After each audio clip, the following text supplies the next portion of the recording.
Hi hello నమస్తే friends, welcome to our channel Anil loco pilot. Difference చాలా రోజుల నుంచి ఎలాంటి అప్డేట్స్ లేకుండా, ఎలాంటి ఇన్ఫర్మేషన్ ఇవ్వకుండా మిమ్మల్ని అందరినీ ఇబ్బంది పెడుతున్నాను. అది నాకేం కొత్త కాదు. అప్పుడప్పుడు మధ్యలో రావడం, మధ్యలో సడన్గా సైలెంట్ అయిపోవడం నాకు ఎప్పుడు ఉన్న అలవాటే. దాన్ని మీరు పెద్ద మనసుతో అర్థం చేసుకోండి. దానికి నా పర్సనల్ రీజన్స్ కారణం కావచ్చు, నా డ్యూటీ అనేది కారణం కావచ్చు, ఇతరత్ర ఏ కారణాలైనా కావచ్చు. బట్ రైట్ టైంలో రైట్ ఇన్ఫర్మేషన్ అందించడంలో మాత్రం నేను బెటర్గానే ఉన్నాను అనుకుంటా. ఎందుకంటే ప్రతి స్టేజ్లో కూడా మనల్ని మనం ఓకే బెటర్ని అనుకుంటూ ముందుకు పోవాలి. బికాజ్ ఈ నెంబర్ ఆఫ్ పోస్టులు అనేవి సరిపోవు. ఇది ఖచ్చితంగా లాస్ట్ టైం ఇంక్రీజ్ చేసినట్టు ఇంక్రీజ్ చేయాల్సి వస్తుందని మనం ఇదివరకు చెప్పినాం. అయితే ఇచ్చినటువంటి నోటిఫికేషన్లో ఉన్న పోస్టులు అనేవి మనకి చాలా అసంతృప్తికరంగా ఉండేవి.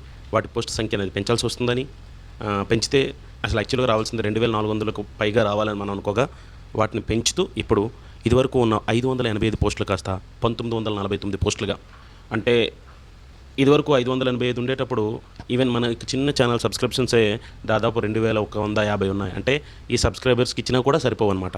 అట్లాంటి పోస్టులని ఎలా ఫైట్ చేయాలి, ఎలా మనం ఎదుర్కోవాలనేది, మీకు ఎలాంటి గైడెన్స్ ఇవ్వాలనేది నాకు కూడా కొంత ఇబ్బందిగానే అనిపించినప్పటికీ కూడా ఇప్పుడు ఏదైతే ఉందో ఈ 1949 పోస్టులు ప్యూర్గా ఏఎల్పీస్ కాబట్టి ఖచ్చితంగా అందరూ ఎఫర్ట్ చేయొచ్చు. అయితే ఎవరికి గెటిన్ అయ్యే ఛాన్స్ ఉంటుంది అంటే, ఇన్నాళ్ళు ఎప్పుడైతే మనం అప్డేట్స్ ఆపేసినప్పటి నుంచి ఇప్పటి వరకు కూడా నిజంగా ఏఎల్పీ అంటూ ఎవరైతే ప్రిపేర్ అవుతున్నారో, ఎవరైతే ఆ వ్యూలో ఉన్నారో వాళ్ళకి ఖచ్చితంగా సెలెక్ట్ అయ్యే ఛాన్స్ ఉంటుందండి. అండ్ ఇంకో విషయం నేను చెప్పదలుచుకున్నది ఏంటంటే, డిఫరెన్స్ ఏఎల్పీ జాబ్ గురించి మీరు తెలుసుకుని ఉంటారు. మన కామెంట్స్లో చాలామంది తెలియజేస్తుంటారు ఆ duty customer nature of duties చాలా ఇబ్బందిగా ఉంటాయని. అన్నప్పటికీ కూడా స్టిల్ ఒక అన్ఎంప్లాయ్ కేటగిరీ నుంచి ఎంప్లాయ్కి, ఎప్పుడు మనం చెప్పేది అన్ఎంప్లాయ్ కేటగిరీ నుంచి ఎంప్లాయ్ కేటగిరీలో రావడం అనేది అది ఎప్పుడూ థ్రిల్ ఇచ్చే విషయమే. ఇక్కడ కూడా మనం స్టిల్ రకరకాలుగా మన యొక్క రైట్స్ని as a being a loco pilot మన రైట్స్ని కాపాడుకోవడానికి అన్ని విధాలా ప్రయత్నిస్తున్నాం. రీసెంట్ డేస్లో ఇది అసంబద్ధంగా చెప్పడమో లేదంటే చెప్పొచ్చో చెప్పలేదో నాకు తెలియదు, కానీ రీసెంట్ డేస్లో జరుగుతున్న యాక్సిడెంట్స్ చూసినట్లయితే బయట నుంచి కామన్ పబ్లిక్గా చూసినప్పుడు ఏంటిది, ఎందుకు ఇన్ని జరుగుతున్నాయి, ఎలా మినిమం అలా చూసుకోకుండా ఎలా వెళ్ళిపోతారు, క్రికెట్ చూస్తూ వెళ్తున్నారా, లాస్ట్ టైం క్రికెట్ చూస్తూ వెళ్తున్నారు అనే దానికి కూడా అట్లా కాదు, అది పాసిబిలిటీ ఉండదని నేను ఒక వీడియో చేశాను కార్లో కూర్చొని. తర్వాత మళ్ళీ వాళ్ళే మనకి స్టేట్మెంట్ ఇచ్చారు, అది క్రికెట్ చూడడం అలాంటిది ఏది జరగలేదని.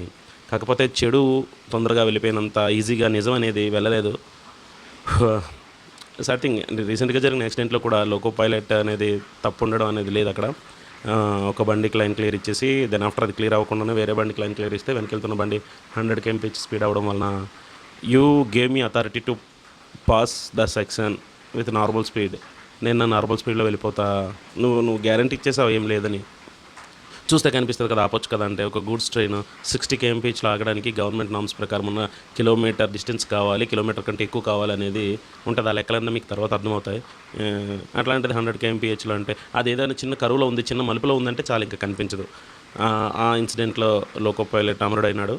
అతనికి లాల్ సలాం. జరుగుతుంటాయి, మిస్టేక్స్ జరుగుతుంటాయి. ప్రతి చిన్న రోడ్డు భద్రతా విద్య అనేది మనకి, మీరు కూడా ప్రిపరేషన్ టైంలో కానీ నార్మల్ డేస్లో కానీ జాగ్రత్తగా అనేది ఉండండి. మన డైలీ లైఫ్లో ఉండే జాగ్రత్త అనేది మన డ్యూటీ లైఫ్లో రేపు రావడం జరుగుతుంది. వీడియోస్ చేయడానికి నా పర్సనల్ రీజన్స్ కొన్ని నాకు అడ్డం రావడం వలన, దట్టు 3 years అయిపోయింది కదా, రిఫ్రెషర్ కోర్సెస్, జెట్టీసీ రిఫ్రెషర్ కోర్సెస్, జిఎన్ఎస్ఆర్, అట్లానే టెక్నికల్ రిఫ్రెషర్స్ కోర్సెస్, అన్ని కోర్సెస్ కంప్లీట్ చేసుకొని ఇవాళకి కంప్లీట్ అయినాయి. నిన్నటికి ఈరోజు కొంచెం హెల్త్ బాగాక నేను సిక్లో ఉండడం జరిగింది. దాని మీద అది అనుకొని కూర్చోగలం. ఇదివరకు 500 కాకుండా ఒక 1900 అంటే కొంత మన అటెంప్ట్ చేయడానికి అవకాశం ఉండే స్కోప్ ఉండే ఏరియా ఇది. సో ఎప్పట్లానే మీకు ఇంకా ఇన్ఫర్మేషన్ ఇస్తుంటాను. లైవ్ అలానే వెబినార్స్ కండక్ట్ చేయడానికి కూడా నేను ఆలోచిస్తున్నాను. ఊరికి నాకు నచ్చింది నేను వాగేసి మిమ్మల్ని కన్ఫ్యూజ్ చేయకుండా మీ యాక్చువల్ డౌట్స్ ఏంటనేది మీరు అందులో అడగండి. దానికి ఫుల్ ఫ్లెడ్జ్డ్ ఇన్ఫర్మేషన్ నేను ఇవ్వడానికి ట్రై చేశాను.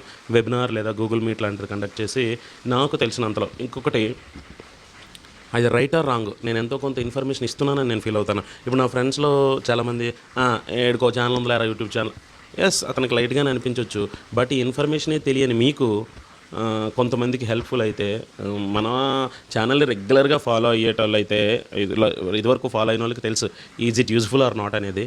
సో మీకు ఎప్పట్లానే మన దాంట్లో నాకు వ్యూస్ అవసరం లేదు, బట్ క్లియర్ కట్ ఇన్ఫర్మేషన్. నాది తప్పు అయితే మళ్ళీ వెంటనే తప్పు అనుకునేటట్టు నేను వెంటనే యాక్షన్ తీసుకుంటాను, ఇది తప్పైంది చూడండి అని చెప్పి. సో మీరు చాలా యూట్యూబ్ ఛానల్స్లో మ్యాథమెటిక్ ప్రిపరేషన్స్లో ఈజీ ట్రిక్స్తో చెప్తున్నారు. వాటిని మీరు గ్రాస్ప్ చేసుకోవాలి, వాటిని మీరు క్యాచ్ చేసుకొని ప్రిపరేషన్ స్టార్ట్ చేయాలి. ఇంకొకటి, వీడియో మీకు లెంగ్తీ అవుతుందని, మీకు ఎక్కువ లెంగ్తీ కాకూడదని నేను ఫాస్ట్ ఫార్వర్డ్ పెట్టి యూట్యూబ్లో అప్లోడ్ చేయడం జరుగుతుంది. అది కూడా మీ కన్వీనియన్స్ కోసం మాత్రమే. సో అది కూడా చూడండి. ఇంకా చాలా డౌట్స్ మీకు పుట్టుకొచ్చేస్తాయి ఎక్కువ వీడియో అప్లోడ్ చేశాక. వాటన్నిటికీ ఫర్దర్గా ఆన్సర్ చేస్తాను. నాకు కొంచెం లిటిల్ హెల్త్ సిక్ అవ్వడం వలన నేను వీడియోస్ చేయలేకపోయినాను ట్రైనింగ్స్ తర్వాత. But now I'm okay. Right, all the best for all of you. If any doubt please comment. దాని తర్వాత వెబినార్స్, గూగుల్ మీట్ లాంటిది కూడా కండక్ట్ చేసి డైరెక్ట్గా మీతో మాట్లాడే ప్రయత్నం చేస్తాను. Thank you all of you.